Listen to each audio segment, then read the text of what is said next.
اعوذ باللہ من الشیطان الرجیم بسم اللہ الرحمن الرحیم الحمد للہ رب العالمین والصلاة والسلام علی سید الانبیاء والمرسلین وخاتم النبیین اللہم صلی علی سیدنا محمد فی الاولین وصلی علی سیدنا محمد فی الآخرین وصلی علی سیدنا محمد فی النبیین وصلی علی سیدنا محمد فی المرسلین وصلی علی سیدنا محمد فی الملأ الی یوم الدین۔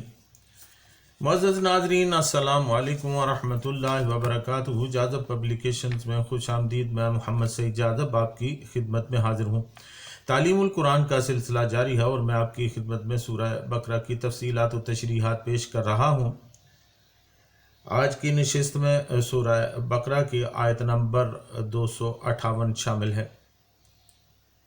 ارشاد باری تعالی ہے، لم تر الی الذی حاج ابراہیم فی ربہ ان آتاہ اللہ الملک اذ قال ابراہیم ربی الذی یحیی ویمیت وقال انا احیی وامیت قال ابراہیم فإن اللہ یأتی بالشمس من المشرق فأتی بها من المغرب فبہت الذی کفر واللہ لا یہدی القوم الظالمین۔ کیا آپ صلی اللہ علیہ وسلم نے نہیں دیکھا، یعنی غور نہیں کیا اس شخص کو جو حضرت ابراہیم علیہ السلام سے جھگڑا کرتا تھا اس کے رب کے بارے میں؟ اللہ تعالیٰ نے اسے حکومت عطا کی تھی۔ جس وقت حضرت ابراہیم علیہ السلام نے کہا میرا رب وہ ہے جو زندہ کرتا ہے اور مارتا ہے، تو وہ جھٹ سے بولا میں بھی تو زندہ کرتا اور مارتا ہوں۔ اس پر حضرت ابراہیم علیہ السلام نے دلیل کو بدل کر کہا بے شک میرا رب لاتا ہے سورج کو مشرق سے، پس تو لے آ مغرب سے، تو وہ کافر مبہوت ہو کر رہ گیا۔ یقیناً اللہ تعالیٰ ظالموں کو راہ ہدایت نہیں دکھاتا۔ ناظرین، گزشتہ آیت نمبر 256 میں طاغوت کا ذکر ہوا ہے، جہاں اللہ تعالیٰ نے فرمایا لا اکراہ فی الدین قد تبین الرشد من الغی فمن یکفر بالطاغوت ویؤمن باللہ فقد استمسک بالعروۃ الوثقی لا انفصام لہا واللہ سمیع علیم۔ یعنی کوئی زبردستی نہیں ہے دین میں، بے شک خوب واضح ہو گئی ہے ہدایت گمراہی سے، تو جو انکار کرے شیطان کا اور ایمان لائے اللہ کے ساتھ تو اس نے پکڑ لیا مضبوط حلقہ جو ٹوٹنے والا نہیں، اور اللہ تعالیٰ سب کچھ سننے والا اور جاننے والا ہے۔ اس آیت کے سلسلہ میں نے آپ سے طاغوت کے معنی بیان کر دیے تھے کہ طاغوت طغیان سے ہے جس کا معنی سرکشی ہے، اور علامہ جوہری کہتے ہیں کہ طاغوت کاہنوں کو بھی کہا جاتا ہے جو غیب دانی کے جھوٹے دعوے کر کے لوگوں کو اپنے دام میں پھنسایا کرتے ہیں۔ اس کا اطلاق شیطان پر بھی ہوتا ہے، اور وہ شخص بھی طاغوت ہے جو کسی گمراہ مذہب، غلط نظریہ اور مضر عمل کا بانی اور کرتا درتا ہو۔ یہ خلاصہ تھا وہ جو میں نے گزشتہ آیت یعنی آیت نمبر 256 کے سلسلہ میں آپ کی خدمت میں عرض کر دیا تھا۔ آج کی آیت الم تر الی الذی حاج ابراہیم، یہ حضرت ابراہیم علیہ السلام اور اس وقت کے نمرود کے ساتھ مکالمہ تھا۔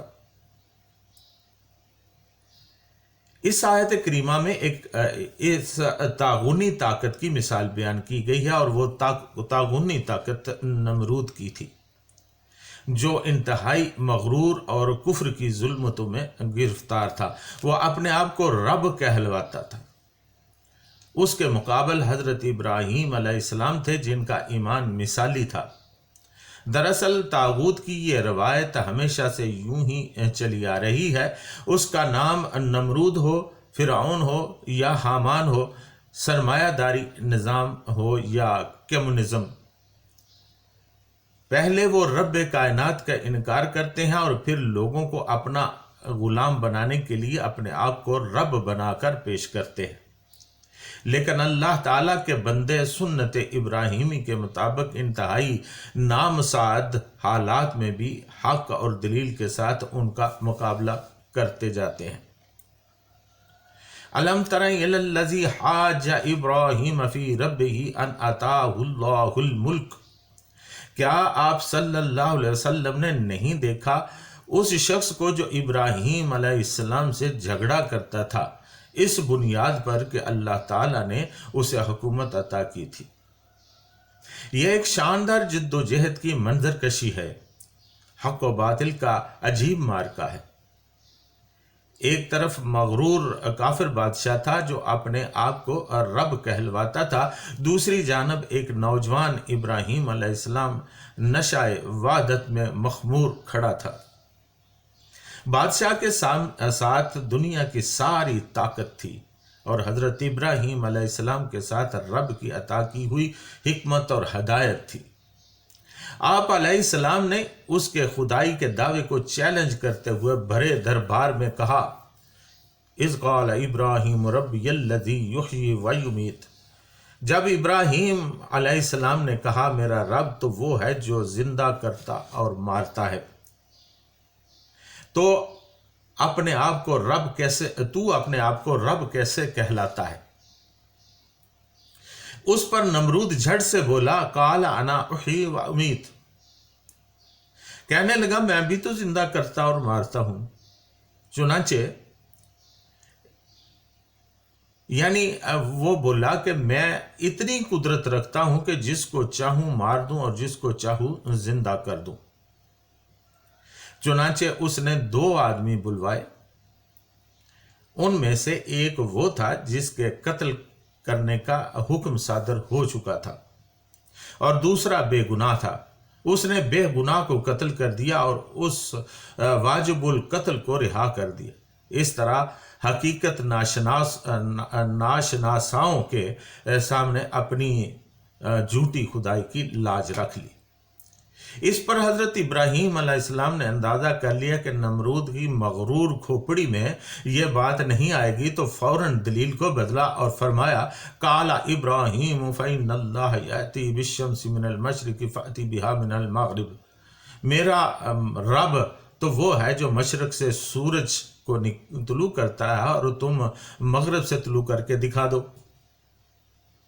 یعنی اگر تم اتنی قدرت رکھتے ہو اور اپنے رب ہونے کے دعوے میں سچے ہو تو پھر جو سورج اس زمین پر میرے رب کے حکم سے مشرق سے طلوع ہوتا ہے تم اسے مغرب سے طلوع کر کے دکھا دو اور نظام قدرت بدل ڈالو۔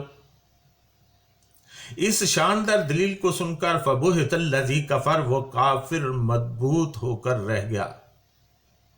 اب اس کے پاس کوئی جواب نہیں تھا، شرمندگی سے ادھر ادھر دیکھنے لگا، اور جیسا کہ ظالموں کی عادت ہے کہ ایسے موقع پر اپنے ظلم پر اتر آتے ہیں، واللہ لا یہدی القوم الظالمین، اور اللہ تعالیٰ ظالموں کو ہدایت نہیں دیا کرتا۔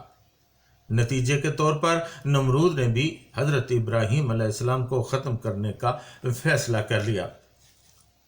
یہ اس نے کیا فیصلہ کیا، کیا طریقہ کار اختیار کیا، یہ آئندہ انشاءاللہ العزیز کبھی آپ کی خدمت میں عرض کروں گا۔ ناظرین، آج کے دور میں کتنے ہی فرعون اور کتنے ہی نمرود ہمارے سامنے چلتے پھرتے نظر آتے ہیں۔ کتنے حکمران ایسے ہیں جو نمرود سے بڑھ کر سوچ رکھتے ہیں، جن کو اقتدار ملتا ہے تو اپنے آپ کو فرعون، نمرود اور حامان جیسی شخصیتوں کی طرح سے ثابت کرتے ہیں، اور ہم بے بس و مجبور عوام ان کے سامنے سر تسلیم خم کرنے پر مجبور ہو جاتے ہیں۔